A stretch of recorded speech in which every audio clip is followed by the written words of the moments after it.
Hi, my name is Annelise, and I don't look sick. Those words, "you don't look sick," are the bane of a chronically ill person's existence. Everyone who has an invisible illness has heard it. Sometimes it's meant to be a compliment. Sometimes it's doubt. And sometimes it's because someone has no idea how to respond when they find out the person they're talking to is chronically ill. Healthy people, please stop. Not looking sick is the problem.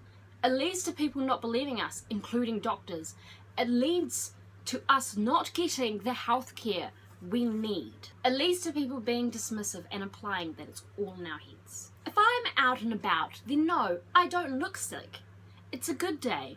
But on my bad days, I do look sick. My mum knows if it's a bad day almost instantly when she sees me. But on my bad days, I'm home in bed. I don't put myself out there. No one except the people I live with know what I look like on my bad days. The average person doesn't see me on my bad days, so of course I don't look sick to them. I don't know why there is this pervasive idea that people have to look sick to be sick, because it's actually incredibly damaging. Hearing people tell me that it's all in my head, that my chronic fatigue syndrome and autoimmune diseases are imaginary, is incredibly hurtful. I have enough doubt in my own mind sometimes, and I don't need to hear anyone else's. Just recently I had someone tell me I needed psychiatric help for my illnesses. Now, I have anxiety and I believe counselling can be very beneficial for mental illness, but this person didn't even know what I have, what I'm sick with. It was very hurtful, especially as this is someone that's going to be in my life for some time. It wasn't just some random stranger. Every time you hear something like that as someone with an invisible illness, it cuts deep. It makes you doubt. It makes you wonder if you're just lazy despite having actual medical diagnoses. I worry that people don't see me as good enough. I worry that I'm a burden, and every time someone implies that my illnesses are just made up, it makes that worry worse. Another reason that this idea of having to look sick to be sick is so damaging is because there are those with invisible illnesses and disabilities that use disabled parking or disabled toilets. These people have disabled placards. They do have every right to use the parking, and yet they get so much rubbish from other people around them. People will pick fights, people will leave passive-aggressive notes. It's not fair that someone who needs to use those parks already, who already has to deal with everything they have to deal with as someone with an invisible disability, also then has to deal with ignorant people. You can't judge whether a person is sick enough just by looking at them. I also would like to take a moment here to address mental illness, which is also invisible. People with mental illness struggle every day. And it's not just some fad that everyone has nowadays or some weakness. All mental illnesses are a true sickness where the brain does not function as it's supposed to. I asked on Twitter and Tumblr what people would like to have addressed in this video, so I'm just going to read out some of these things. I'll share some screenshots as well as I'm reading it. So I'll just read them out and there'll be screenshots. I'll move over. Screenshots here. Okay, so this is from Tasha on Twitter. Invisible illness doesn't mean we're sick 100% of the time. Sometimes it can hit out of nowhere and go away in a few hours. Other times we can't get out of bed for a week.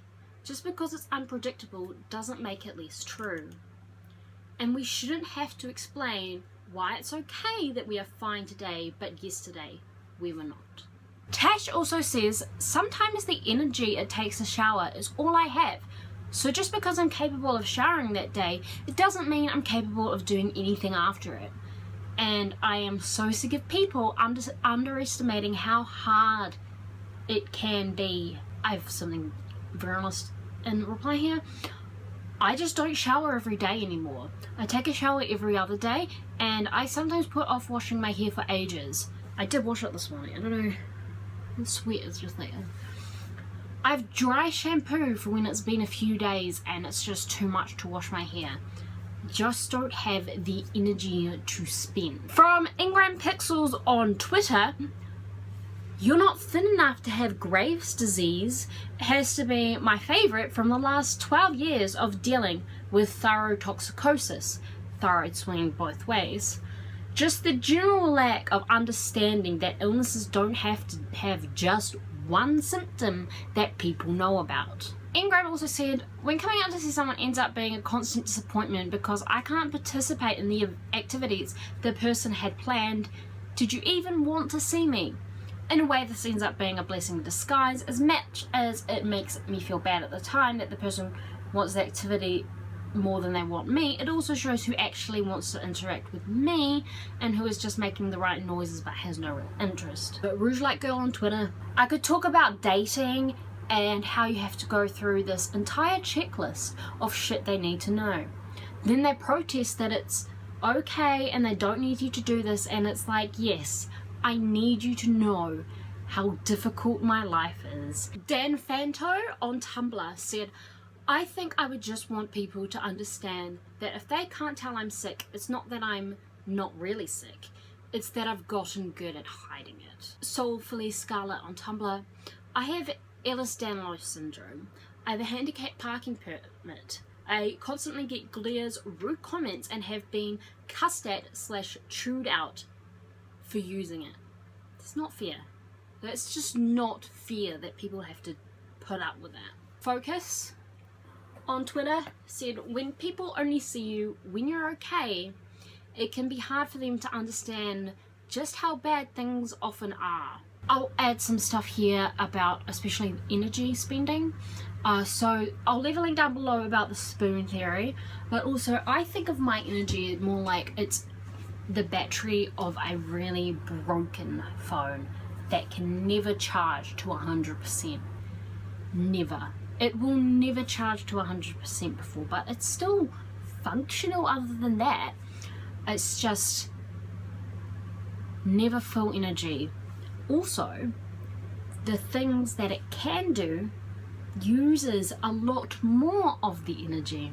So not only does the phone only go up to say 70% on the best days, things that would use only 2% of another phone's battery takes about 10% of this phone's battery. And that's kind of what it's like. There's that, and there's a spoon theory.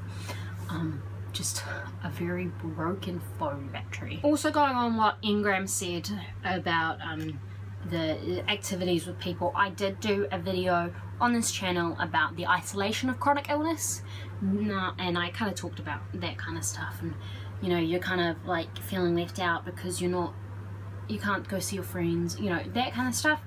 That is on this channel. I just wish people would stop being ignorant about invisible illnesses. And one thing that I have taken to using as a hashtag recently is invisible not imaginary, because some people legitimately think that some of the invisible illnesses out there are made up. I have chronic fatigue syndrome, which some people don't believe is a real thing, and I have other chronic illnesses. All of them are invisible, but the one that most people have trouble actually believing in is the chronic fatigue syndrome. Often it's, oh, everyone gets tired, and I'm sure people with all sorts of other invisible illnesses gets that a lot. I talk about my chronic illnesses a lot. I like to be very open about it, and I think it's important to be out there and spreading awareness.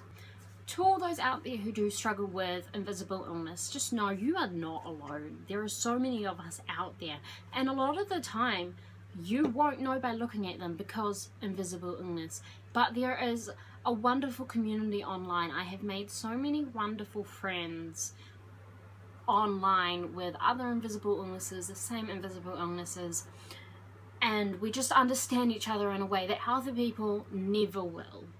And so I just want to say, you know, I've got my Twitter and I talk openly about that all the time. I have created a Discord called Spoony Streamers for Twitch streamers who, or any streamers who suffer with chronic illness, but it's open for anyone to join. There are so many other wonderful communities out there. I will leave some links down below. Alright, this is about where I'm going to wrap it up. Please leave a comment down below if you have anything you'd like to add and say to this. This is a huge discussion, and if there's anything that you feel I may have missed or that you would like to develop a bit more in conversation, feel free.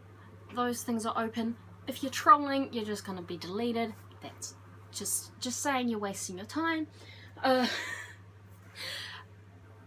I do talk about my chronic illnesses a fair amount, so feel free to subscribe to this channel. I also have a gaming channel, link will be down below. But that is all for this video. Thanks for watching, and I'll just leave it with these parting words. My illnesses are invisible, not imaginary.